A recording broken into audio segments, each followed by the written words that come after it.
Vous nous l'avez demandé, nous avons le plaisir de vous apprendre que désormais, nos émissions, toutes nos émissions, sont disponibles avec des sous-titrages en 3 langues, en français, en anglais et en créole. Nous sommes conscients que l'émission Lumière sur le monde est devenue une véritable plateforme familiale autour de laquelle des parents et des enfants se réunissent pour s'informer de ce qui se fait en Haïti, en Afrique ou ailleurs dans le monde. Pour vous faciliter la vie, nos émissions sont désormais disponibles avec des sous-titrages en 3 langues, français, créole et anglais. Nous progressons avec vous, nous marchons avec vous de manière à relever nos communautés et nos peuples. Nouveau, toutes nos émissions sont disponibles avec des sous-titrages en français, en anglais et en créole. Bonjour mesdames, bonjour messieurs, bonjour le monde, bienvenue à cette autre édition de l'émission Lumière sur le monde. Content de vous retrouver ce matin pour vous présenter un hors-série, c'est-à-dire une émission qui n'est pas collée à la réalité politique, qui n'est pas collée à, si vous voulez, à la réalité journalistique, mais une émission qui va traiter un thème, une thématique qui nous touche dans d'autres dimensions de notre vie, dans une dimension sociale, dans une dimension économique, dans une dimension familiale. Tenez, puisque c'est bientôt le mois d'août, or le mois d'août, c'est le mois au cours duquel on célèbre entre autres 2 journées internationales. D'abord, la journée internationale du souvenir de la traite négrière, le 23 août, et bien avant le 23, donc le 19, qui est consacré à la journée internationale de l'aide humanitaire. En réfléchissant sur ces 2 jours, je me pose la question, s'agissant de la journée internationale du souvenir de la traite négrière, qu'est-ce qui n'a pas changé en nous? Qu'est-ce qui n'a pas changé depuis qu'on a aboli l'esclavage au 19e siècle? Qu'est-ce qui reste identique depuis qu'on a aboli l'esclavage? Dans un premier temps, on va faire cette réflexion. Et dans un deuxième temps, puisque le mois d'août, c'est aussi la journée internationale de l'aide humanitaire, est-ce que l'aide humanitaire est un plus dans nos pays à nous, ou bien est-ce que c'est un handicap à notre développement? La table est mise, donc ça va être un hors-série. Je vous invite donc à faire cette réflexion avec moi autour de ce qui n'a pas changé depuis qu'on a aboli l'esclavage au 19e siècle. Et puisque le mois d'août, c'est aussi le mois de l'aide humanitaire, est-ce que l'aide humanitaire, tenez, je vous le donne comme ça, aide vraiment? Qui aide qui dans l'aide humanitaire? Est-ce que c'est l'aidant qui aide l'aider, ou bien c'est plutôt l'aider qui, au final, finit par aider l'aidant? Donc voilà, je vous propose ces 2 petits sujets à l'émission de ce matin. Vous connaissez le rituel à ce stade-ci, une bonne tasse de thé, une bonne tasse de café, bonne tasse de chocolat chaud, bref, tout ce qui est de nature à vous garder éveillé. Aujourd'hui encore, nous allons nous dire les vraies affaires. Restez là, je vous reviens après, c'est convenu. À tout à l'heure. Toussaint Louverture est le libérateur noir qui a eu en son temps et après sa mort le plus grand rayonnement politique de toute l'histoire. Sa renommée est littéralement mondiale car rapidement son nom est devenu le symbole de l'autodétermination des peuples dans les Amériques, en Europe, en Afrique, aux États-Unis et même en Asie. Les parents attribuaient son nom à leurs enfants afin de leur assurer un brillant avenir, même en Asie, imaginez. Et les soldats partaient en guerre avec son effigie à leur cou ou dans leur poche. Au-delà de son prestige personnel, le projet politique de Toussaint Louverture est plus actuel que jamais en ce qu'il propose un vivre ensemble qui intègre l'altérité et qui transcende la race, le genre et les classes sociales. Sa vision sociétale ne se nourrit ni d'amnésie ni de ressentiment. Elle transcende les rancunes et les blessures afin de produire un nouvel être humain qui croit en la fraternité universelle et au mérite. plus que jamais, Toussaint Louverture commande un nouveau regard sur l'humain. Mesdames, Messieurs, j'ai le plaisir de vous annoncer la sortie prochaine de mon tout dernier livre, Un nouveau regard sur Toussaint Louverture, le magnifique et le sublime, l'homme, le stratège, le politique, le gestionnaire et le visionnaire. Le livre sortira en français et en anglais en librairie le 1er octobre prochain au prix de $60. Cependant, vous pouvez le commander en pré-vente dès à présent sur mon site personnel au prix de $50. Commandez-le maintenant et bénéficiez d'un rabais substantiel de $10 sur mon site personnel www.jeanfilsaimé.com. Un nouveau regard sur Toussaint Louverture, le magnifique et le sublime, en français et en anglais. Commandez-le maintenant sur mon site personnel www.jeanfilsaimé.com.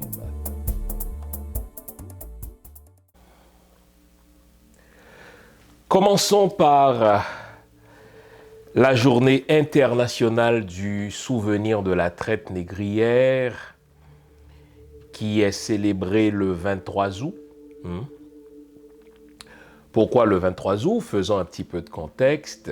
Eh bien, on a choisi le 23 août en souvenir de ce que nos ancêtres à nous ont fait à Saint-Domingue lorsque, un 14 août, ils se sont réunis nuitamment pour dire non, mais un non définitif, pour dire un non possumus à l'esclavage. Et lorsqu'ils se sont donné souverainement une date à laquelle ils mettraient le feu partout, c'est-à-dire ils toucheraient au cœur même du système économique de l'esclavage, car quand on dit esclavage, il s'agit essentiellement de l'économie, même s'il y a une idéologie qui vient soutenir cela.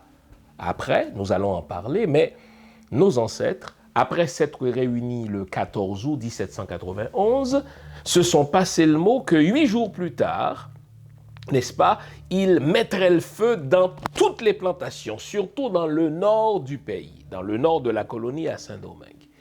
Et donc, s'étant réunis le 14 août, ils ont mis le feu dans la nuit du 22 au 23 août et l'Organisation des Nations Unies, en souvenir de cet acte héroïque qu'ont posé nos ancêtres, l'Organisation des Nations Unies donc a choisi la date du 23 août comme journée internationale du souvenir de la traite négrière. Donc si on se souvient de la traite négrière un 23 août, c'est en hommage aux gestes héroïques qu'ont posés nos ancêtres. Mais déjà, il y a quelque chose d'incongru, il y a quelque chose d'insolite. Tandis que de par le monde, vous allez voir, les gens vont se souvenir de la traite négrière. C'est généralement les pays qui ont pratiqué l'esclavage qui vont en parler, un petit peu pour se donner bonne conscience, tandis que dans les pays où on a subi l'esclavage, mais ce sera une journée presque comme une autre. En Haïti, exemple, notre pays d'origine, qui a pourtant vu naître ce 23 août, mais on n'en parle presque pas. On n'en parle presque pas. Et là, c'est quelque chose qu'il nous faudra un jour corriger. Nous avons de la difficulté à faire mémoire de nos souffrances. Nous avons de la difficulté à faire mémoire de nos flétrissures. Nous avons de la difficulté à faire mémoire de ce qui nous a fait mal. C'est comme si on dit inconsciemment « Cachez-moi cette blessure dont je ne veux plus parler ». Alors que ce n'est pas une blessure si révolue que cela. On en porte aujourd'hui encore des séquelles.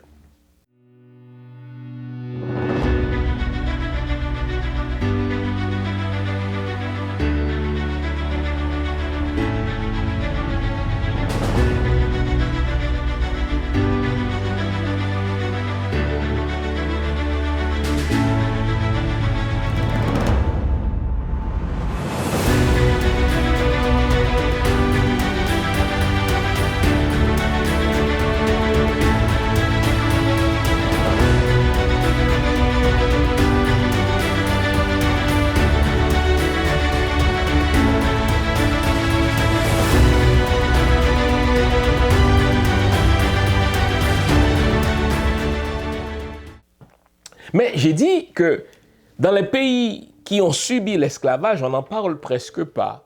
Si vous faites le tour des médias qui ont, dans les pays qui ont subi l'esclavage, essentiellement des pays de Noirs, les pays antillais, etc. Oui, on constate au calendrier que c'est la journée internationale du souvenir de la traite négrière, mais il n'y a pas généralement de cérémonies officielles, en tout cas, qui entourent cette journée. C'est généralement donc dans les pays qui ont pratiqué l'esclavage qu'on en parle. Et j'ai dit, c'est pour se donner bonne conscience. N'oubliez pas, la question initiale que j'ai lancée, n'est-ce pas, il y a quelques instants, c'était qu'est-ce qui a vraiment changé depuis qu'on a aboli l'esclavage? Dans le cas d'Haïti, l'esclavage n'a pas été aboli. Enfin, si avant Saint-Domingue. Dans le cas de Saint-Domingue, qui allait être appelé, n'est-ce pas, à compter du 1er janvier 1804 à Haïti, ce ne sont pas les esclavagistes qui ont aboli l'esclavage, c'est plutôt les esclaves qui ont imposé l'abolition. Car dès le 23-24 août 1791, nos ancêtres ont dit qu'ils ne retourneraient plus sur les plantations à titre d'esclaves. Il faut désormais qu'ils négocient un contrat de travail. Il faut désormais qu'ils soient reconnus comme des cultivateurs salariés, mais pas comme esclaves. C'était fini, ça. Et lorsqu'un Sontonax, un commissaire dépêché par la Convention en France à Saint-Domingue, est venu faire la proclamation de l'abolition de l'esclavage en 1793, eh bien, Sontonax a seulement entériné un comportement qui était observé déjà par nos ancêtres. Et en ceci, Haïti fait bande à part. On n'a pas aboli l'esclavage en Haïti. Les esclaves ont stoppé le phénomène de l'esclavage. Ils ont dit non, nous n'accepterons plus d'être traités comme des meubles, nous n'accepterons plus d'être traités comme les biens d'un autre. Nous sommes des êtres humains comme tout autre être humain et on veut être respecté. Donc, lorsque la France s'est rendue à l'évidence de ce non possumus, elle a entériné, dans un premier temps, par un décret signé par le commissaire Sontonax et plus tard par une loi votée à l'unanimité, dit-on, n'est-ce pas, à la Convention en France, et c'était réglé. Nous savons que plus tard, l'abolition sera prononcée dans d'autres colonies, dans d'autres, n'est-ce pas, colonies des Antilles, mais il y aura un basculement sous Napoléon Bonaparte, notamment vers l'esclavage. Après que la France de la Convention a aboli l'esclavage, eh bien, la France de Napoléon Bonaparte va rétablir l'esclavage, notamment en Guadeloupe, en Martinique, en Guyane française, pour ne citer que ces exemples-là. Donc oui, il est important de faire mémoire de la traite négrière, mais quand on fait mémoire, de quoi se souvient-on? Telle est la question. Vous savez, les pays occidentaux, composés en grande partie des grandes puissances esclavagistes autrefois, vont marquer cette journée comme si beaucoup de choses avaient changé. Bien sûr qu'on ne parle plus d'esclavage dans les pays occidentaux comme, si vous voulez, une pratique économique imposée par les puissances européennes d'autrefois dans des pays africains ou bien dans des pays antillais. Mais le paradigme qui a produit l'esclavage n'est-il pas resté le même? Ou, je vais poser la question autrement, le paradigme qui a produit l'esclavage a-t-il tant changé que cela? Car à la base de l'esclavage, que retrouve-t-on, les amis? On retrouve des pays qui se disent « Pour m'enrichir, moi, j'ai besoin de la matière première que je trouve dans un autre pays, et plutôt que de négocier l'achat de cette matière première, je vais imposer mes conditions à moi, je vais traiter ce pays où je trouve cette matière première comme étant le grenier qui servira uniquement à m'enrichir moi en tant que pays occidental. N'est-ce pas, les amis, ce même paradigme qu'on retrouve aujourd'hui encore, c'est-à-dire bien longtemps après l'abolition de l'esclavage, bien longtemps après ce qu'on appelle la décolonisation dans les années 50, dans les années 60, le paradigme n'est-il pas resté le même dans les rapports, par exemple, de la France avec les pays africains? Quel est ce paradigme-là? Vous avez, vous, pays de l'Afrique, des ressources, vous avez, vous, pays de l'Afrique, des matières dont j'ai besoin, moi, la France, pour m'enrichir, et plutôt que de négocier d'égal à égal avec vous, plutôt que de négocier gré à gré avec vous, je vais vous imposer un certain nombre de conditions qui finalement serviront à m'enrichir moi et à vous appauvrir vous. Ce paradigme-là a-t-il changé? Vous devez avoir le mal courage, vous, les Français. Nous devons avoir le mal courage, nous, les Africains, nous, les Afrodescendants, de reconnaître que non, ce paradigme-là n'a pas changé.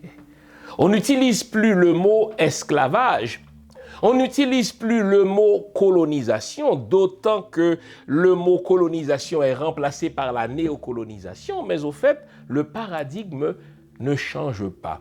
Il y a des pays qui s'estiment avoir droit à la richesse, il y a des pays qui s'estiment avoir droit à une vie décente, et d'autres qui n'y ont pas droit et qui décident que ces autres-là n'y ont pas droit, les pays riches. Et comment s'enrichissent-ils? Ils s'enrichissent à même nos ressources, ils s'enrichissent à même nos matières premières. C'est précisément ce type de paradigme-là que les États-Unis imposent à mon pays d'Haïti, à moi.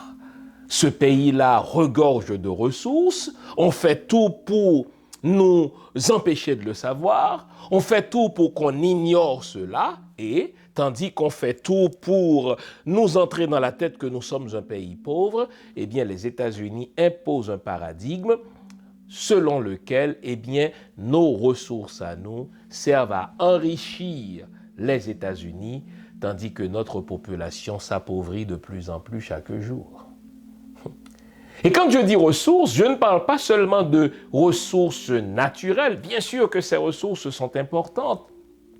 Autrefois, c'était l'or, autrefois, c'était le diamant. Eh bien, aujourd'hui, c'est le pétrole, aujourd'hui, c'est l'uranium, aujourd'hui, c'est l'iridium. Eh bien, ces mêmes pays riches, n'est-ce pas, sont à la recherche de ces ressources-là et continuent à nous considérer comme le grenier qui va les enrichir, eux.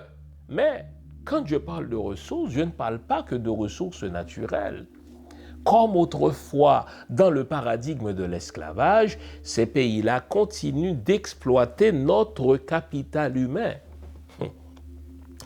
Et Jacques Chirac avait eu la candeur de le reconnaître en parlant du rapport de la France avec les pays africains que Charles de Gaulle appelait, n'est-ce pas, pompeusement la France-Afrique. Eh bien, Jacques Chirac disait, non seulement nous volons leurs ressources naturelles, mais ne nous contentant pas de voler leurs ressources naturelles, nous leur piquons leur meilleur cerveau.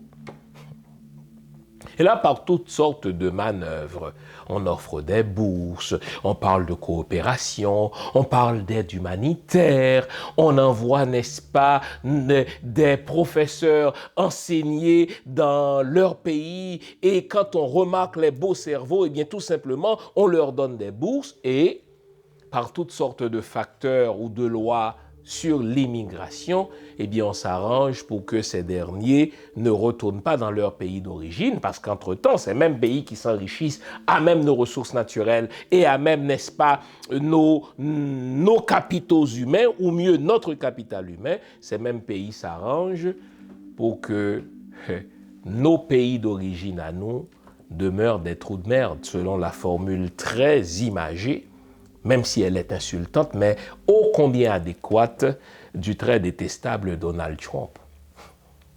Donc, même si les apparences changent, ayons le courage de nous dire que le paradigme qui a produit l'esclavage, il n'a pas changé.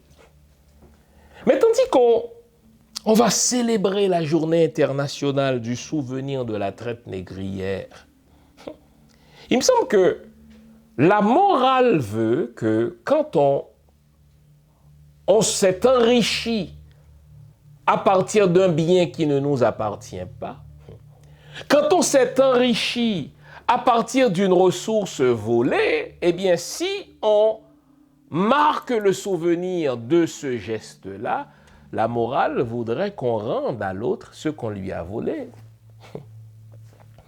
Depuis le 19e siècle que généralement les divers pays esclavagistes, à commencer par l'Empire britannique, suivi par l'Espagne, enfin suivi par la France, suivi par le Portugal, suivi par l'Espagne. L'Espagne a été le pays le plus réticent à, n'est-ce pas, abolir l'esclavage. Pensez que ce n'est que vers la fin du 19e siècle, exemple, que l'Espagne va, n'est-ce pas, de guerre lasse, au terme de lutte sanglante.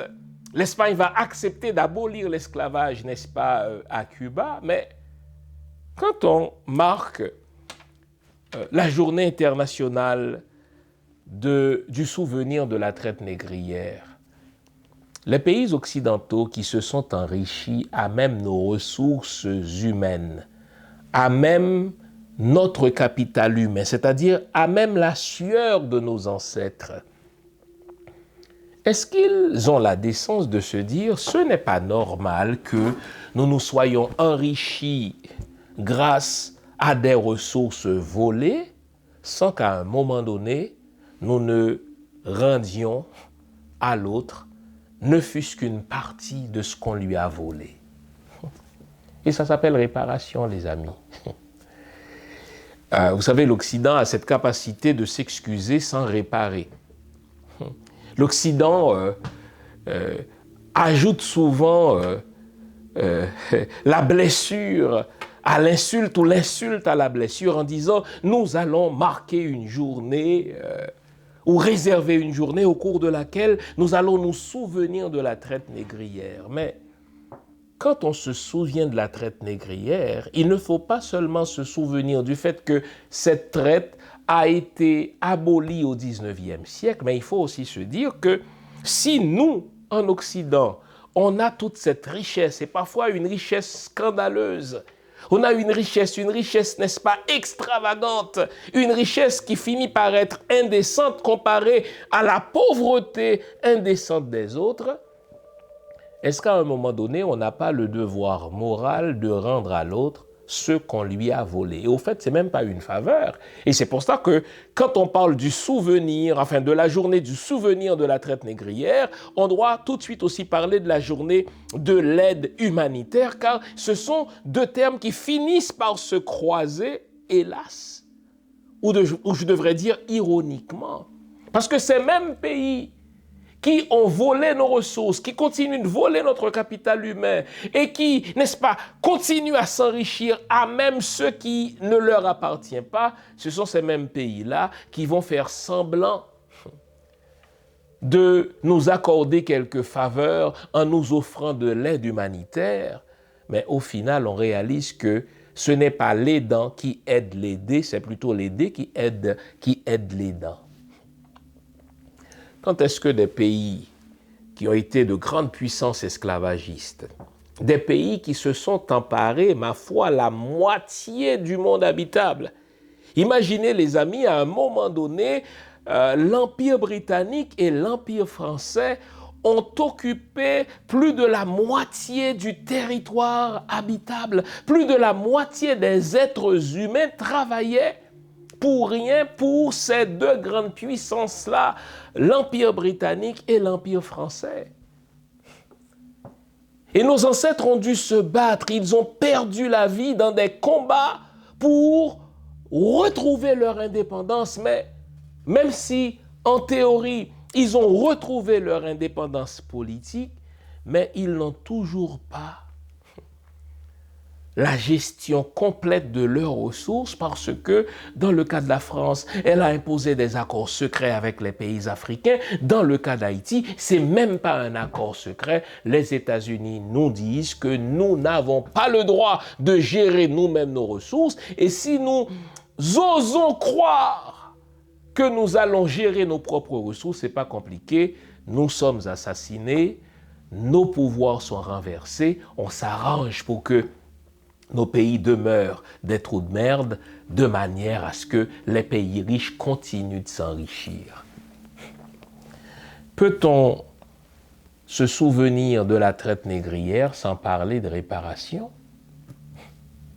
Et quand je dis réparation, ce n'est pas seulement, même si c'est aussi cela, une réparation financière, une réparation économique. Au fait, ce n'est pas une faveur. La France doit réparer cet or vis-à-vis d'Haïti. La France doit réparer cet or vis-à-vis des pays africains. La France doit réparer cet or vis-à-vis d'autres pays, n'est-ce pas, qu'elle a exploité. Eh bien, le Royaume-Uni doit réparer cet or vis-à-vis de l'Inde, vis-à-vis d'autres pays. Les États-Unis doivent réparer leur tort vis-à-vis, entre autres, d'Haïti. Les Nations Unies devraient servir à cela.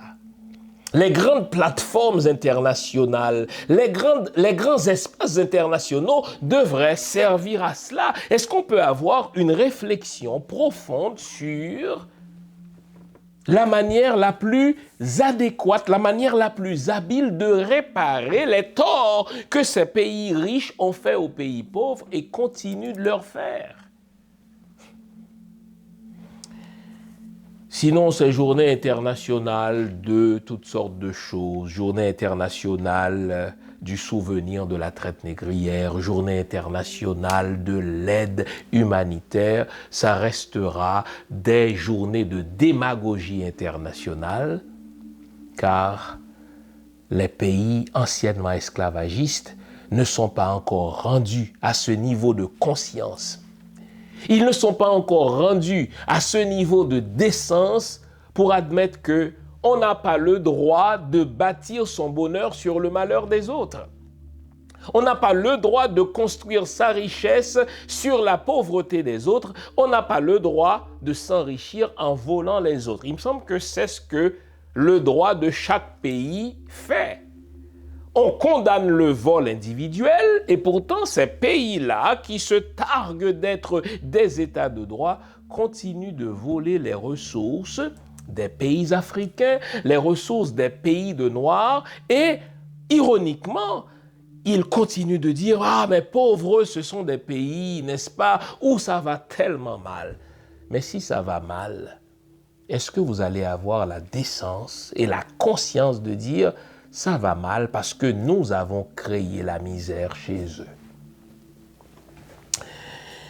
Ayant dit cela, quelles sont les séquelles avec lesquelles nous vivons encore aujourd'hui, nous les descendants d'esclaves? Quelles sont les séquelles avec lesquelles nous vivons encore aujourd'hui, nous qui nous retrouvons dans des pays anciennement esclavagisés? Je voudrais qu'on fasse cette réflexion à partir de maintenant. Toussaint Louverture est le libérateur noir qui a eu en son temps et après sa mort le plus grand rayonnement politique de toute l'histoire. Sa renommée est littéralement mondiale car rapidement son nom est devenu le symbole de l'autodétermination des peuples dans les Amériques, en Europe, en Afrique, aux États-Unis et même en Asie. Les parents attribuaient son nom à leurs enfants afin de leur assurer un brillant avenir, même en Asie, imaginez. Et les soldats partaient en guerre avec son effigie à leur cou ou dans leur poche. Au-delà de son prestige personnel, le projet politique de Toussaint Louverture est plus actuel que jamais en ce qu'il propose un vivre ensemble qui intègre l'altérité et qui transcende la race, le genre et les classes sociales. Sa vision sociétale ne se nourrit ni d'amnésie ni de ressentiment. Elle transcende les rancunes et les blessures afin de produire un nouvel être humain qui croit en la fraternité universelle et au mérite. Plus que jamais, Toussaint Louverture commande un nouveau regard sur l'humain. Mesdames, Messieurs, j'ai le plaisir de vous annoncer la sortie prochaine de mon tout dernier livre, Un nouveau regard sur Toussaint Louverture, le magnifique et le sublime, l'homme, le stratège, le politique, le gestionnaire et le visionnaire. Le livre sortira en français et en anglais en librairie le 1er octobre prochain au prix de $60. Cependant, vous pouvez le commander en pré-vente dès à présent sur mon site personnel au prix de $50. Commandez-le maintenant et bénéficiez d'un rabais substantiel de $10 sur mon site personnel www.jeanfilsaimé.com. Un nouveau regard sur Toussaint Louverture, le magnifique et le sublime, en français et en anglais. Commandez-le maintenant sur mon site personnel www.jeanfilsaimé.com.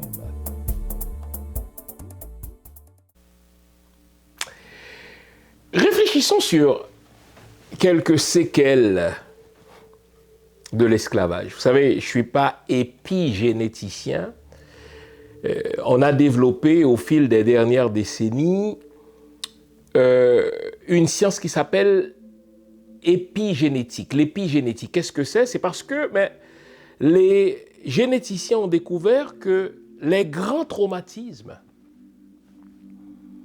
laissent des traces même sur notre ADN. On a découvert que les peuples qui ont subi de grands traumatismes, on a étudié des cas post-traumatiques chez les Juifs notamment, on a étudié le syndrome post-traumatique chez les Noirs, aux Antilles, en Afrique, etc. Et on découvre que les peuples, les collectivités, les populations qui ont subi de grands traumatismes, eh bien cela laisse des traces, même sur leur ADN. Ce n'est pas mon champ d'expertise, ce n'est pas mon domaine, même si j'ai lu là-dessus, même si j'ai suivi des conférences. Je vais plutôt parler d'autres séquelles aujourd'hui. Tandis que on s'approche du mois d'août, mois au cours duquel, répétais-je, on veut se souvenir de la traite négrière. Eh bien, une première séquelle de l'esclavage, tenez-vous bien, c'est notre vision de Dieu. Les Noirs, généralement, et je vais vous regarder dans les yeux pour vous le dire, vous savez que ma formation première, c'est la théologie, et j'ai étudié la question de Dieu dans l'un de mes livres, 200 ans de zombification massive, l'histoire des églises protestantes en Haïti. Et l'une des questions que j'ai abordées dans ce livre-là, c'est la perception malsaine que le noir cultive ou que le noir a hérité de l'esclavage, mais conception malsaine de Dieu. Si vous prenez le temps, si vous vous cachez, mettons, pour entendre un noir, mais christianisé, vous parler de Dieu, même si en théorie ce Dieu-là est un Dieu d'amour, mais c'est un Dieu qui est au fait un Dieu fouettard, c'est un Dieu qui nous casse les couilles, c'est un Dieu qui nous impose des contraintes, c'est un Dieu qui finalement nous propose beaucoup plus d'interdits que de permissions. Et l'idée de Dieu n'est jamais une idée innocente, ce n'est jamais quelque chose d'accessoire, c'est donc quelque chose qu'on vous impose comme un absolu, quelque chose ou quelqu'un à qui il faut obéir, en sorte que si notre conception de Dieu, elle est malsaine, eh bien, nos rapports avec nous-mêmes, nos rapports avec l'espace, nos rapports les uns avec les autres, en deviennent par le fait même malsains. Pour avoir été élevé là-dedans, pour l'avoir prêché pendant plusieurs années, eh bien aujourd'hui, je peux prendre un recul là-dessus et vous dire, n'est-ce pas, que mais c'est une idée assez loufoque d'un Dieu qui m'aime tellement que pour me pardonner finalement, il a besoin d'assassiner son propre fils. Mais pensez-y là. Hein? C'est ça tout le méta-récit du christianisme. Un Dieu d'amour qui décide que j'ai péché contre lui, je ne sais pas quand j'ai péché, mais là on dit, ah mais vous savez, je suis né dans le péché. Fine, si je suis né dans le péché, mais qui m'a créé, c'est ce Dieu-là, donc je suis né avec un défaut de fabrique, mais ce n'est pas ce Dieu-là qui assume la responsabilité du défaut de fabrique de son œuvre, c'est l'œuvre qui doit payer pour le défaut de fabrique que l'autre a commis. Eh bien, un Dieu qui m'aime tellement que pour me pardonner, il faut qu'il assassine son propre fils. Mais déjà, dans le discours sur Dieu des chrétiens, il y a une violence, ma foi, à peine voilée.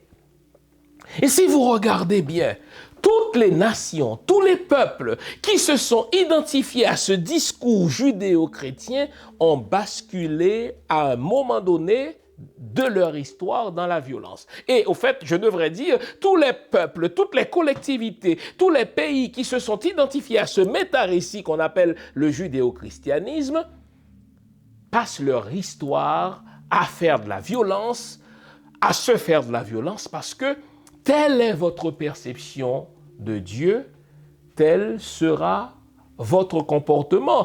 Telle est votre perception de Dieu, telle sera votre éthique, tel sera votre vivre ensemble. Et je vous le dis, j'ai dû me désintoxiquer pour extraire de mon esprit l'idée d'un Dieu qui m'aime, je lui ai rien demandé, mais il me prouve son amour en tuant son propre fils. Et j'aime dire à la blague, mais gardez-le, votre putain de fils. Pourquoi faut-il que vous le tuiez, que vous l'assassiniez? Et quelle mort? Pour me pardonner à moi un péché originel avec lequel vous m'avez fait. Est-ce que c'est logique, ça? Et c'est ce Dieu-là qui risque de m'envoyer en enfer. Donc imaginez qu'on vit avec cette peur-là, la peur de l'enfer. C'est ce Dieu-là qui nous met en garde, n'est-ce pas, de l'existence d'un adversaire terrible, Satan. Mais pourquoi ne l'élimine-t-il pas, n'est-ce pas, cet adversaire-là? Il me semble que cet adversaire-là, c'est aussi sa créature. Mais il dit non, je ne veux pas l'éliminer tout de suite, je l'éliminerai plus tard. Sauf qu'en attendant qu'il l'élimine Dieu, je suis pris avec. Et je passe toute mon existence, à partir de ce discours judéo-chrétien, à me battre contre un adversaire invisible qui est plus fort que moi, qui me fait sombrer dans le péché. Je ne sais pas ce que c'est que le péché. Et quand cet adversaire me fait sombrer dans le péché, Dieu, plutôt que de punir lui, il me menace moi de m'envoyer en enfer. Imaginez tout ce que ça cause comme hypocrisie. Au fait, la morale judéo-chrétienne induit un comportement d'hypocrite. La morale judéo-chrétienne induit une schizophrénie, n'est-ce pas? Si vous voulez, morale. Il y a ce que je dis, mais il y a ce que je fais. Cette dissonance verbo-cognitive, pour parler comme les psychologues, n'est-ce pas? Il y a ce que je verbalise. Une morale impossible à vivre, hein? Lisez la Bible de l'Ancien Testament au Nouveau Testament et posez-vous la question, quel est l'homme qui arrive à mettre tout cela en pratique? Et puisqu'on n'arrive pas à le mettre en pratique, pourquoi on nous le donne? En sorte qu'on passe notre vie à, si vous voulez, gérer des contradictions, projeter un discours qu'on n'arrive pas à appliquer, à croire en un Dieu qui est au fait une chimère, un Dieu qui a tant d'interdits, et qui me dit, mais ne vous inquiétez pas si vous êtes pauvre, ne vous inquiétez pas si vous êtes insatisfait sur terre, je vous réserve dans l'au-delà le paradis. Et c'est comme ça que nos maîtres nous ont eus. Esclaves, obéissez à vos maîtres selon le Seigneur. Non pas seulement pendant leur présence, comme si vous cherchiez à plaire à un humain, mais même en leur absence. Saint Paul va jusqu'à dire que personne ne change sa situation dans laquelle il a accepté le Seigneur s'il était esclave, mais qu'il reste esclave, car la véritable liberté, c'est la liberté spirituelle. On se retrouve donc avec une conception malsaine d'un Dieu qui est censé être mon Père. Mais s'il est mon père, pourquoi faut-il que je lui demande pardon pour des défauts avec lesquels je suis né, donc dont il serait responsable? S'il est mon père, pourquoi faut-il que je passe ma vie à lui demander grâce? Quel est ce père qui exige de ses enfants qu'il lui demande grâce? S'il est mon père et qu'il soit glorieux comme il prétend l'être, pourquoi faut-il, diable, que chaque dimanche, j'aille lui dire qu'il est glorieux? Mais qu'est-ce qu'il a comme manque, ce Dieu-là? Donc, on nous présente un Dieu qui est violent. Il y a quelqu'un qui a fait une étude qui a montré que, au fait, dans l'Ancien Testament, Dieu lui-même a tué plus d'êtres humains que toutes les guerres réunies. Alors, quand on vénère un tel Dieu, quand on adhère à un tel métarécit, quand on confesse une telle religion, ne soyons plus étonnés de nous retrouver avec des problèmes de violence qu'on n'arrive pas à gérer. Ne soyons plus étonnés qu'on se retrouve, n'est-ce pas, avec des problèmes de dissonance verbo-cognitive parce qu'on nous demande de vivre quelque chose qui est littéralement invivable. C'est vrai qu'on n'a plus des chaînes aux pieds depuis le 19e siècle. Mais il reste, mon Dieu, des chaînes dans nos esprits. Et l'une des premières chaînes qui est au fait une séquelle de l'esclavage, c'est cette idée de Dieu qui me punit si je me fais plaisir. C'est cette idée de Dieu qui me punit si je suis heureux. C'est cette idée de Dieu qui me fait croire que j'ai constamment besoin de lui, en sorte que le jour où je crois que je n'ai pas besoin de lui, mais je viens de commettre le péché impardonnable, en sorte que je vis toujours dans la crainte que ce Dieu-là ne m'envoie en enfer. C'est une séquelle de l'esclavage. Et vous notez quelque chose? Vous notez quelque chose? Regardez la carte du monde. Les mêmes pays qui nous ont imposé ce Dieu-là, donc qui nous ont évangélisés, l'ont abandonné progressivement depuis, ma foi, le XVIIIe siècle. Qui se retrouvent avec cette patate chaude, avec ce Dieu chimérique, ce sont précisément les pays anciennement esclavagisés. Il s'est prouvé statistiquement. L'Église catholique croit où aujourd'hui? Dans des pays de l'Amérique latine, c'est-à-dire des pays qui sont peuplés en grande partie par des descendants d'esclaves. Tandis que les pays esclavagistes se sont détournés de ce métarécit-là parce qu'ils s'en étaient servis pour nous enchaîner physiquement. Maintenant que les chaînes physiques n'existent plus, eh bien, les chaînes mentales restent comme séquelles de ce métarécit religieux, de ce Dieu chimérique dont il nous faut nous débarrasser.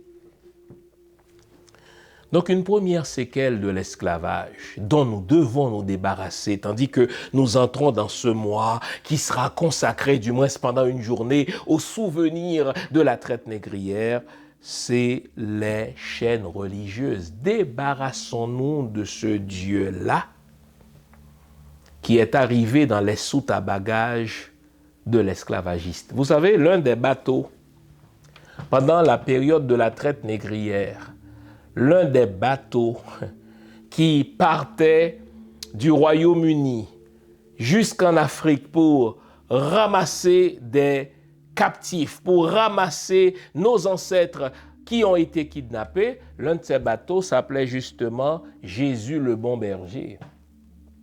Donc le premier contact que nos ancêtres ont eu avec Jésus, le bon berger, c'est un Jésus, n'est-ce pas, qui est arrivé, qui nous a été apporté par ceux-là même qui nous ont kidnappés, ceux-là même qui vont nous violer, ceux-là même qui vont nous obliger à travailler pour eux, ceux-là même qui nous ont dit, écoutez, si vous souffrez sur terre, c'est pas bien grave, le Jésus, le bon berger que je vous apporte, c'est un Jésus qui vous réserve un palais en or après votre mort.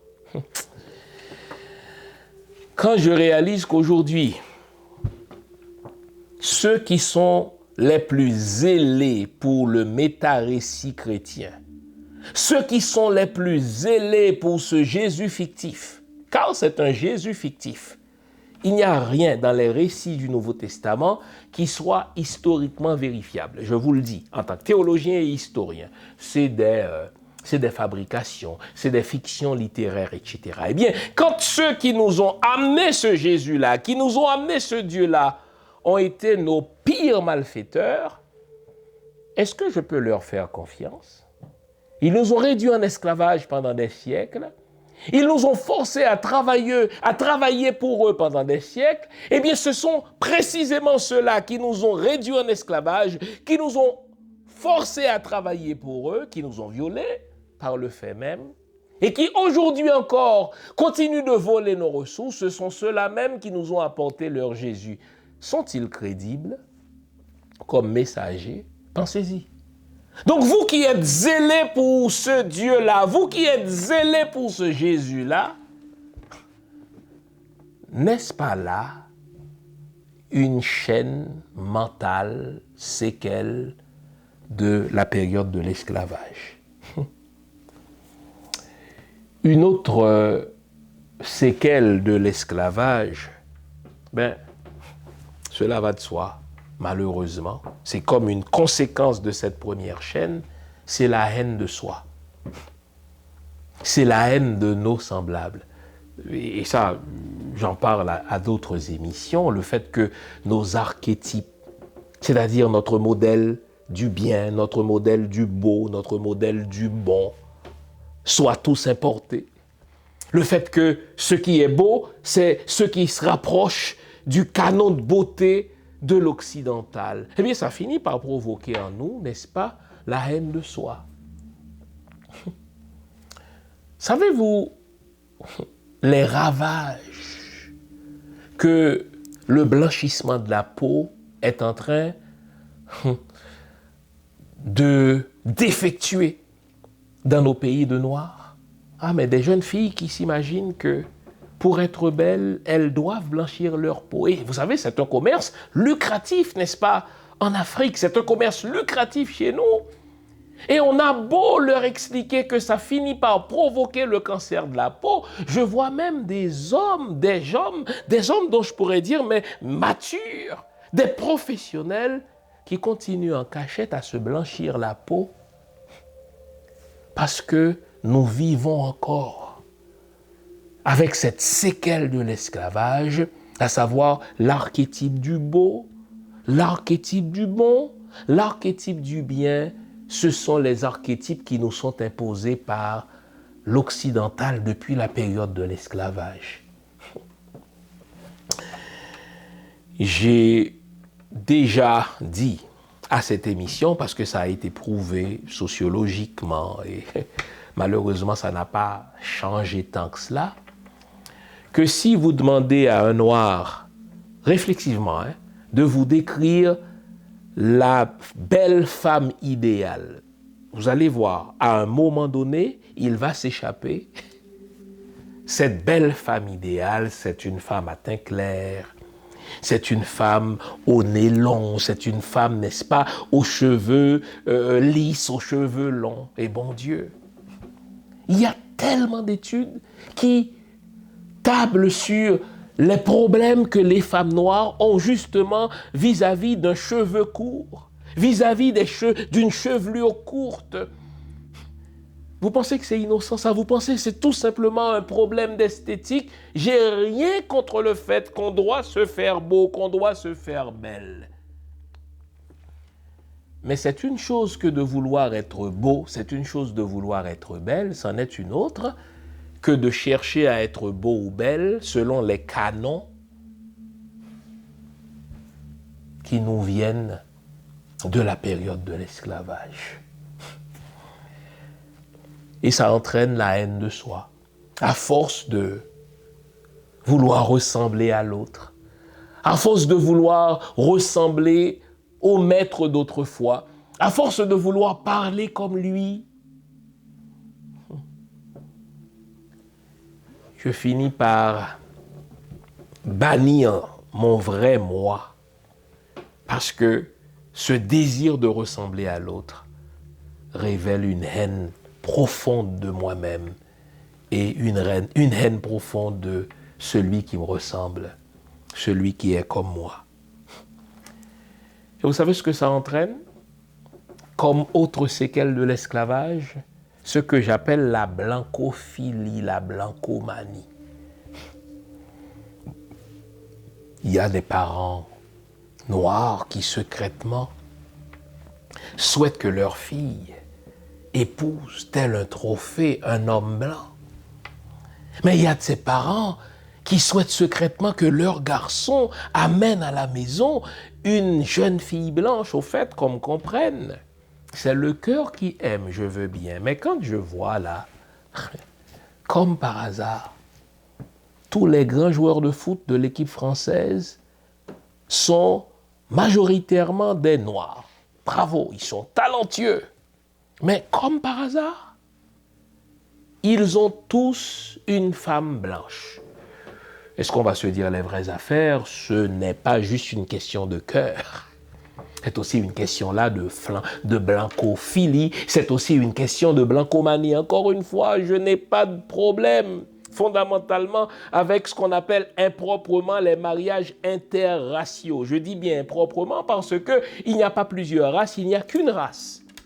La race humaine, car, n'est-ce pas, notre bagage génétique est 99% le même. Tout ce qui change et qui fait la petite différence de 1%, de moins de 1%, c'est la pigmentation de la peau. Alors, vous n'allez pas construire une race sur le simple prétexte de la pigmentation de la peau. Au fait, le racisme, c'est d'abord un problème de blancs. C'est les blancs qui ont forgé de toutes pièces, n'est-ce pas, la notion de race, en disant que le noir était plus près de l'animal que de l'humain et que lui, le blanc, il est supérieur et au nom de sa supériorité, il a le droit de réduire en esclavage le noir. Mais tenez, ce discours n'a pas si changé que cela, hein, vous le notez ça? L'idée du suprémacisme blanc.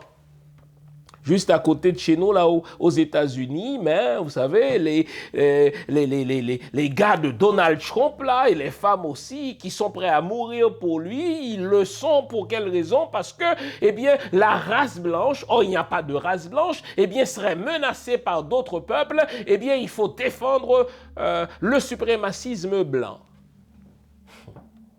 Mais fondamentalement, ce discours-là, il est beaucoup plus répandu qu'on ne pense. Mais revenons à nos moutons, à ce qu'on disait là. Cette blancophilie qui fait des ravages chez nous. En Haïti, là, vous savez, ça s'exprime de plusieurs façons. Chaque personne en vue, chaque personnage en vue, que ce soit le politicien, que ce soit le pasteur, que ce soit le professeur d'université, que ce soit l'influenceur qu'on retrouve dans les médias sociaux ou bien dans les médias traditionnels, eh bien, chaque personne en vue doit avoir son blanc à elle. Et aussi longtemps que comme politicien, on n'a pas un blanc qui nous appuie, aussi longtemps que comme, n'est-ce pas, influenceur, on n'a pas un blanc avec lequel on peut faire une photo, etc. Avez-vous remarqué comment nous sommes fiers quand nous pouvons nous faire prendre en photo avec un politicien blanc? Putain, cette photo-là, eh bien, on la met au plein milieu de notre salon. Ça, c'est une séquelle de l'esclavage, les amis. On ne peut pas penser par soi-même et pour soi-même. C'est comme si on s'imagine qu'on a un supplément d'être. Lorsque c'est un blanc qui nous approuve, lorsque c'est un blanc qui nous accepte, lorsqu'on a un blanc parmi nous, ou bien lorsqu'on reproduit la pensée du blanc.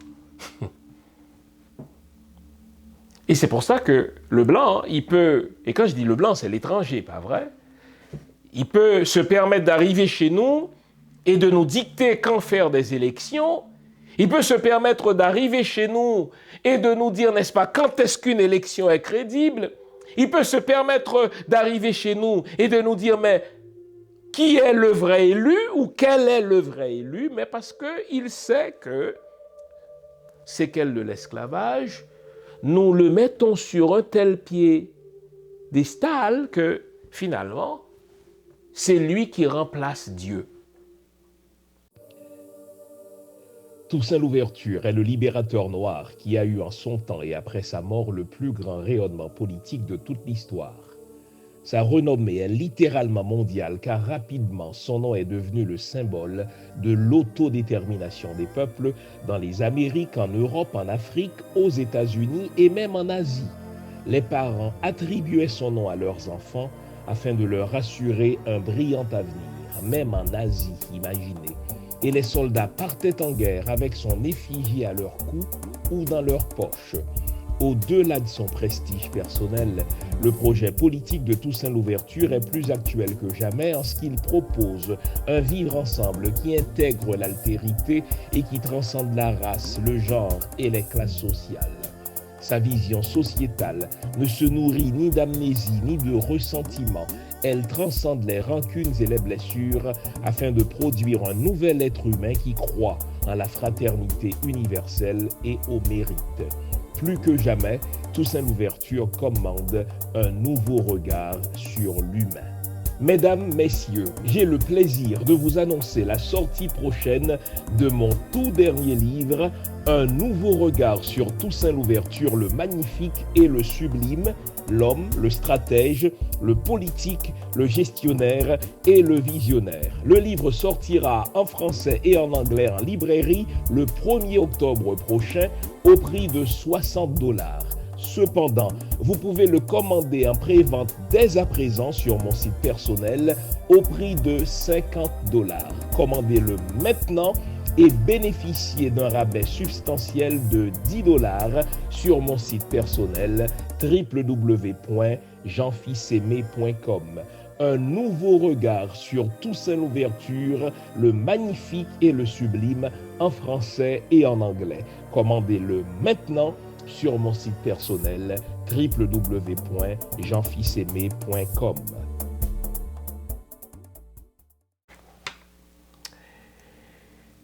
Une autre séquelle de l'esclavage, c'est dans notre manière à nous, les Noirs, de traiter nos pays. Vous savez, ça c'est une séquelle de l'esclavage. Quelque part dans notre subconscient, nous considérons nos pays comme une terre de transit. Ça vient de l'esclavage. Pourquoi? Eh bien, voici. On avait des gens d'affaires qui, cherchant à s'enrichir, des gens d'affaires de la métropole, quand on dit de la métropole, qui, n'est-ce pas, la France, le Royaume-Uni, mettez-en, l'Espagne, etc., qui, désireux de s'enrichir, investissaient dans des colonies. Parfois, ils y allaient pour quelques années. D'autres fois, ils n'y allaient pas du tout. Ils confiaient l'intendance, c'est-à-dire la gestion de leurs plantations, la gestion de leurs biens, eh bien, à des compatriotes qui, eux, étaient payés pour gérer le bien. Mais ceux-là, ils savaient qu'ils n'étaient pas là pour toujours. Ils y allaient pour 5 ans, ils y allaient pour 10 ans. Et au fur et à mesure que les années passaient, n'est-ce pas, eh bien, des relations de viol, 9 fois sur 10, eh bien, ont été perpétrées par ces Blancs-là avec nos ancêtres à nous, nos aïeuls à nous. Et des enfants sont nés de ces relations, les fameux mulâtres, les fameux affranchis. Eux aussi ont considéré leur propre pays comme une terre de transit parce qu'ils pouvaient se rendre en métropole pour faire des études, etc. Et nous, les esclaves, qui n'avions pas d'autre pays, nous avons hérité de cette conception, si vous voulez, selon laquelle, eh bien, nos pays qui nous ont vus naître sont considérés comme une terre de transit. Et comme, n'est-ce pas, l'investisseur blanc d'autrefois, comme l'intendant blanc d'autrefois, qui se retrouvait dans la colonie pour tirer le maximum de richesse de cette colonie et de partir ailleurs pour aller en jouir, nous continuons à considérer nos pays comme une terre de transit dans laquelle nous nous enrichissons le plus rapidement, le plus honteusement et partir ailleurs pour profiter de ces richesses. Ce n'est pas pour rien que nos pays sont gérés par ce que j'appelle des élites transnationales. Les élites transnationales peuvent prendre naissance dans nos pays à nous, mais quelque part dans leur subconscient, elles se disent « Ah, mais ce n'est pas vraiment mon pays ». La preuve, elles vont s'enrichir honteusement en volant, en détournant, en pillant. Et remarquez bien, où est-ce qu'elles investissent leur argent, ces élites-là? Dans des pays tuteurs, comme autrefois dans la métropole, à l'époque de la colonie. Vous allez voir, chez nous, les gens qui font beaucoup d'argent n'investissent jamais leur argent chez nous. Leur argent va se retrouver dans des banques aux États-Unis, dans des banques à Paris, dans des banques au Royaume-Uni, etc. Et ces gens-là ne vont jamais, si vous voulez, tenir rigueur à leur gouvernement pour qu'ils créent des hôpitaux, pour qu'ils créent les conditions favorables à la création d'emplois, pour qu'ils mettent sur pied, n'est-ce pas, des infrastructures qui vont faciliter l'économie. C'est pas grave s'il n'y a pas d'hôpitaux. De toute manière, on peut se rendre, n'est-ce pas, à l'hôpital de Miami. C'est pas grave s'il n'y a pas, n'est-ce pas, de bonnes universités chez nous. De toute manière, nos enfants, on va les envoyer étudier à Paris. C'est une séquelle de l'esclavage. Nos pays ne sont pas notre patrie. Notre patrie se trouve ailleurs. J'ai déjà dit il y a quelques émissions qu'il y a des Haïtiens qui, je suis sûr, seraient prêts à se battre du côté des États-Unis si Haïti était en guerre contre Haïti, si les États-Unis étaient en guerre contre Haïti. Et j'imagine que c'est la même chose chez vous. Il y a des Antillais qui seraient prêts à se battre du côté de la France contre leur propre pays de naissance parce que, mais quelque part, eh bien, la Martinique, la Guadeloupe ou Haïti, dans mon cas, c'est pas vraiment ma patrie, c'est une terre de transit. J'en profite au maximum, mais ma véritable patrie, celle au développement de laquelle je contribue vraiment, mais ce sont les États-Unis, c'est le Canada, c'est la France, etc. Mais ça aussi, les amis, c'est une séquelle de l'esclavage. Enfin, une autre séquelle de l'esclavage, c'est cette perte de valeurs proprement africaines. J'entendais... vous savez, l'ignorance. J'entendais un pasteur prêcher dernièrement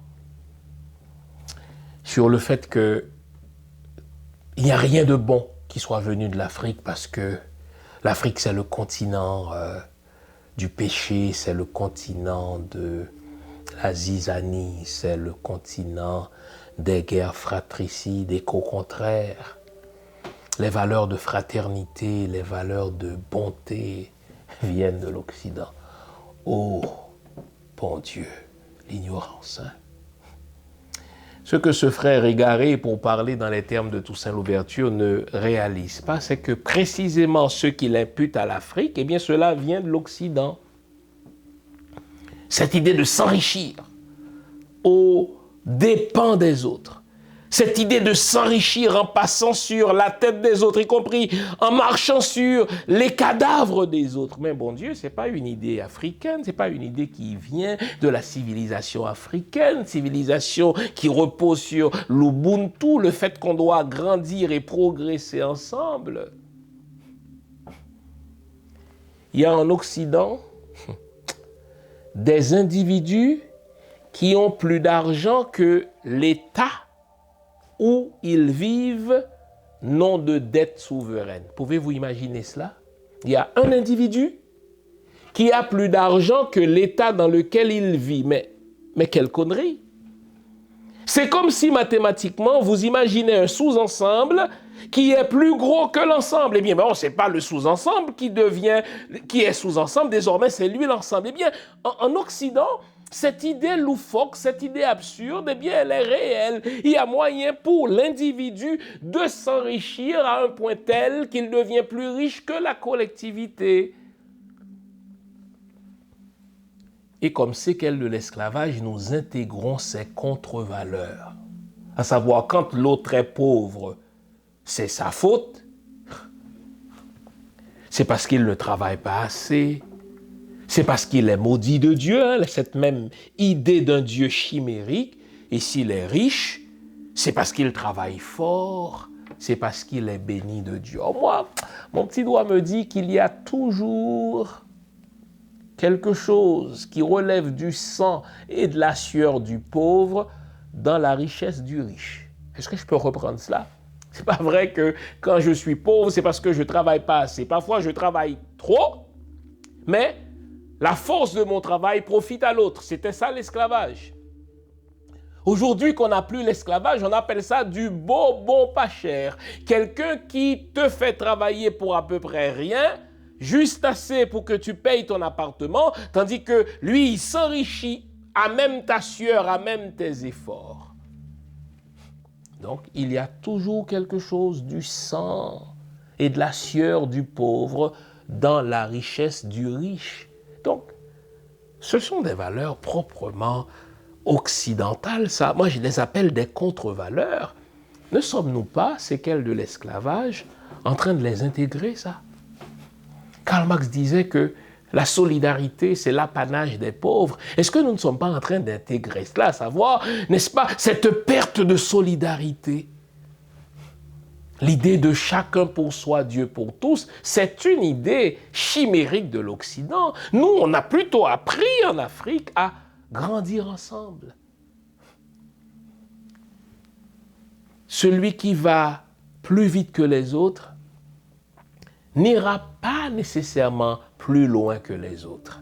Et il va se fatiguer plus vite parce qu'il ne peut plus bénéficier de l'aide, de l'entraide des autres. Et ça, c'est une séquelle de l'esclavage.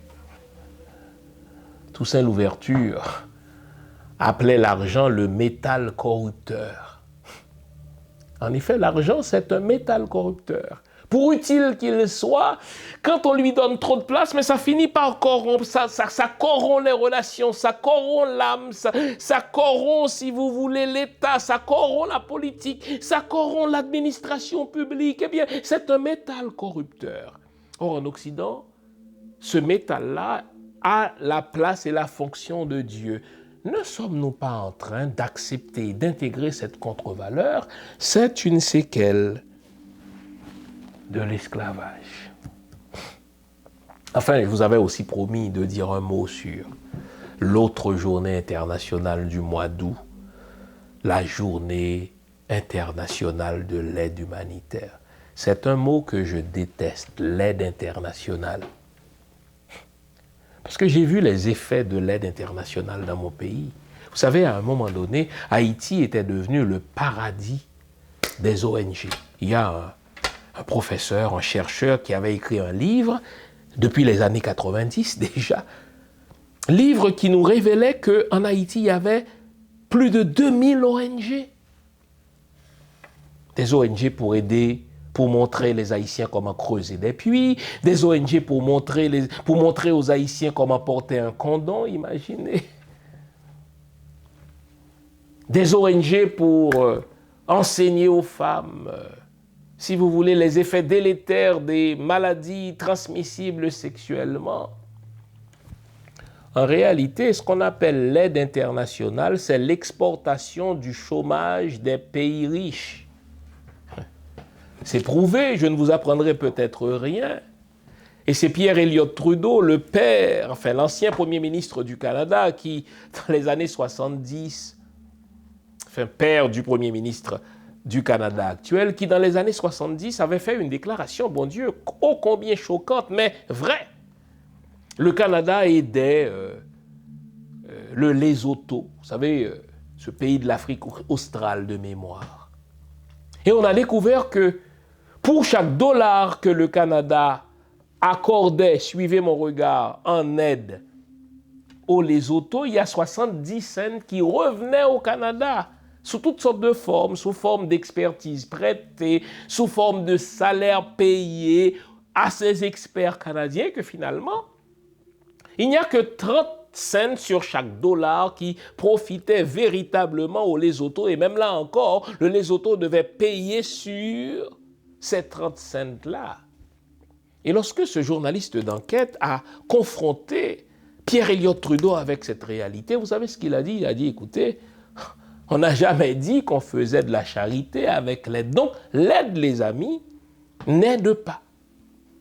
Et donc, quand vous me parlez d'aide internationale, eh bien, comme pourrait le dire l'autre, j'ai envie de sortir mon revolver. L'aide internationale abrutit.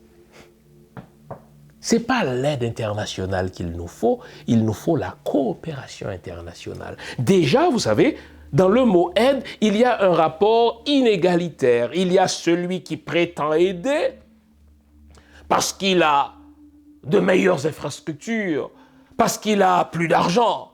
Et 9 fois sur 10, c'est de l'argent qu'il vole déjà à l'aider. Et donc, il y a l'aider qui se trouve en bas. Donc, c'est plutôt un rapport, si vous voulez, vertical. Il y a quelqu'un qui est en haut, il y a quelqu'un qui est en bas. Et vous connaissez le vieil adage.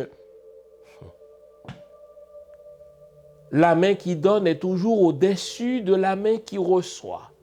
Et il y a toujours une humiliation. Ce qu'il nous faut, ce n'est pas l'aide. D'autant que l'aide n'aide pas. Le pléonasme ici est voulu. Ce qu'il nous faut, c'est de la coopération. C'est-à-dire, vous apportez quelque chose et moi, j'apporte quelque chose en contrepartie et ensemble, dans cet échange-là, on grandit. Car ce n'est pas vrai que les pays riches nous aident. Ce n'est pas vrai, je vous l'ai dit dès le début de l'émission. Si vous suivez l'argent qui est soi-disant donné par les pays qui aident, l'argent revient aux pays qui aident et continue d'appauvrir le pays aidé. Et donc, ce n'est pas l'aide qu'il nous faut. Donc, quand on célèbre la journée internationale de l'aide, est-ce qu'on n'est pas en train de célébrer la dépendance imposée? Quand les pays africains s'imaginent qu'ils ne peuvent pas se développer sans l'aide de la France, mais quelle imbécilité! Au fait, c'est la France qui ne peut pas se passer de vos ressources. Quand les Haïtiens s'imaginent qu'ils ne peuvent pas penser, n'est-ce pas, à un plan de sortie de crise sans l'ambassadeur américain ou bien sans cet employé, n'est-ce pas, du département d'État, mais quelle idiotie! C'est précisément le département d'État qui fabrique de ses propres mains la crise dans laquelle on se retrouve. En sorte que la journée internationale de l'aide humanitaire devrait être une journée de réflexion pour mettre fin à toute aide humanitaire. Au fait, je connais suffisamment l'histoire de mon pays, d'Haïti, pour dire qu'on a commencé à parler d'aide internationale en Haïti seulement dans les années 40. Imaginez. Nous sommes indépendants depuis 1804, pas avant les années 1940, là, 1946 sous ma gloire ou avant ma gloire, n'est-ce pas? Oui, 46 après, estimé. Mais on ne parlait pas d'aide internationale pour Haïti, non. On avait l'autarcie alimentaire. On n'était pas un pays développé au sens des pays qui ont volé les ressources des autres, mais le paysan pouvait produire sa propre nourriture. On n'avait pas besoin de se précipiter aux États-Unis pour espérer avoir une vie meilleure. Il y avait des gens qui voyageaient pour les études, mais qui revenaient en Haïti. Il y avait des gens qui voyageaient pour aller acheter, si vous voulez, de quoi revendre en Haïti, mais ils revenaient. On découvre que, justement, les Haïtiens ont commencé à développer cette dépendance vis-à-vis de l'aide internationale du moment où ils ont commencé à recevoir de l'aide. Si bien qu'aujourd'hui, de mémoire, 60%, imaginez, du budget d'Haïti est financé par l'aide internationale. Qu'est-ce que ça donne? Moi, j'ai eu un voisin, là, ici au Canada, quelqu'un qui menait une vie à peine décente.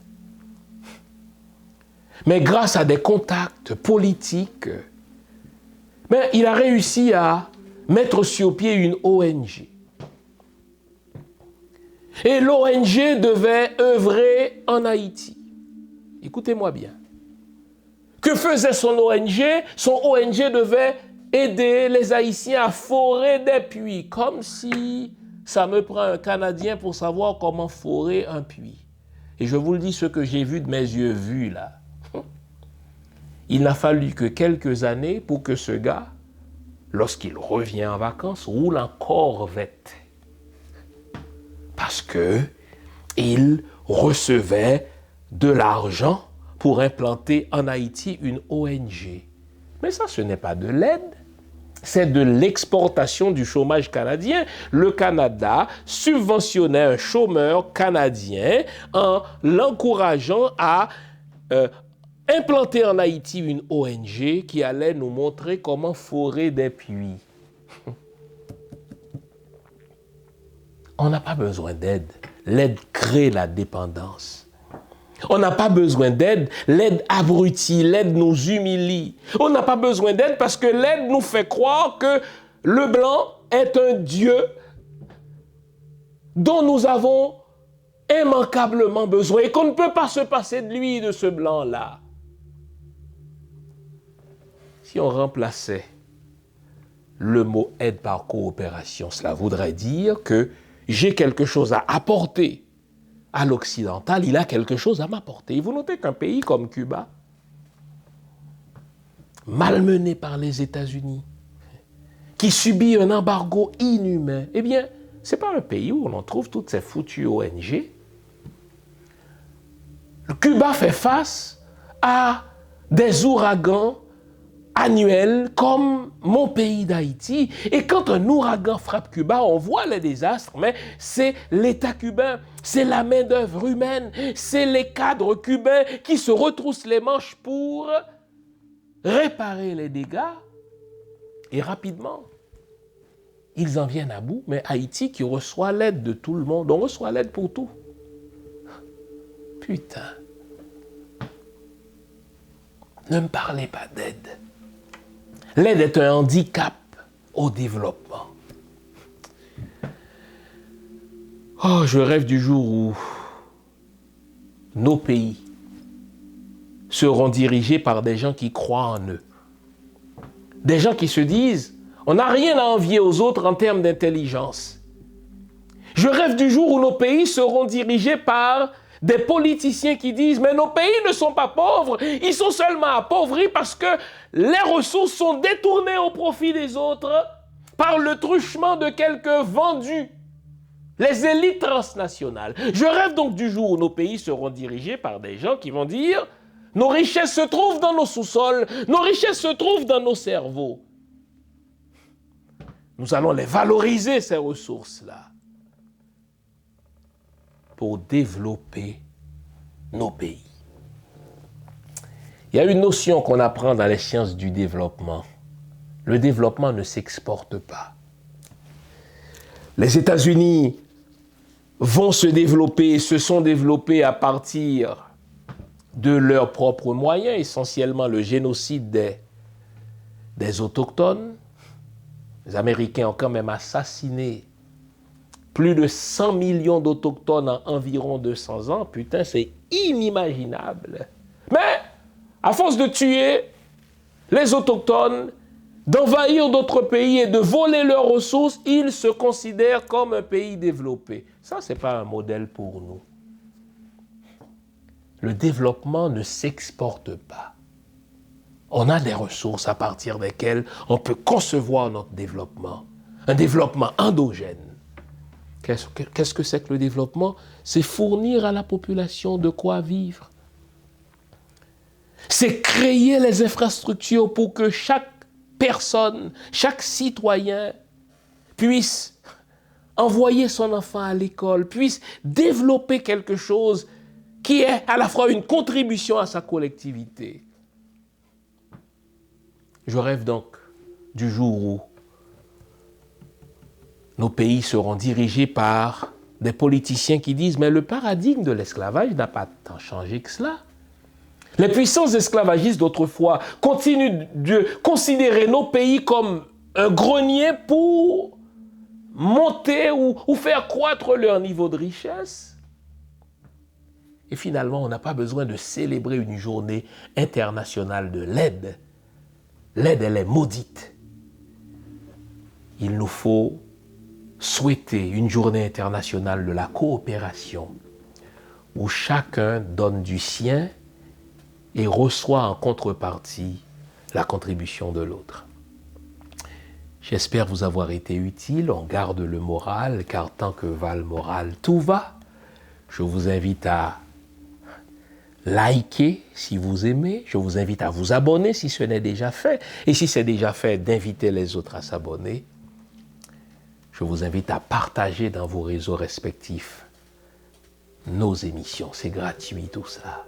Et tenez, vous avez vu mon dernier livre sur Toussaint Louverture, commandez-le. C'est un petit bijou de livre sur cet homme, ce noir, qui le premier a compris qu'il n'avait rien à envier aux Blancs, qui le premier a compris que s'il veut régler les inégalités sociales, il faut qu'il tire son peuple vers le haut par l'éducation et le travail. Toussaint Louverture a ouvert des écoles gratuites à travers toute la colonie, et du côté ouest et du côté est. Et il a dit aux gens, la liberté ne doit pas être une liberté provisoire, c'est-à-dire je ne veux plus être l'esclave des autres. La liberté s'obtient par le travail. Retourner sur les plantations, plus comme esclave, mais comme salarié, mais travailler, car le travail, c'est la liberté. J'espère que vous allez le commander, que vous allez le lire, que vous allez en discuter. Vous savez, il n'y a rien comme l'histoire pour nous redonner fierté, la fierté. Quand ça va mal dans le présent, ne nous interdisons pas de retourner dans le passé pour voir ce que les autres ont fait, de manière à apprendre d'eux. On garde le moral, car tant que va le moral, tout va. Bonne semaine, à la semaine prochaine. Au revoir.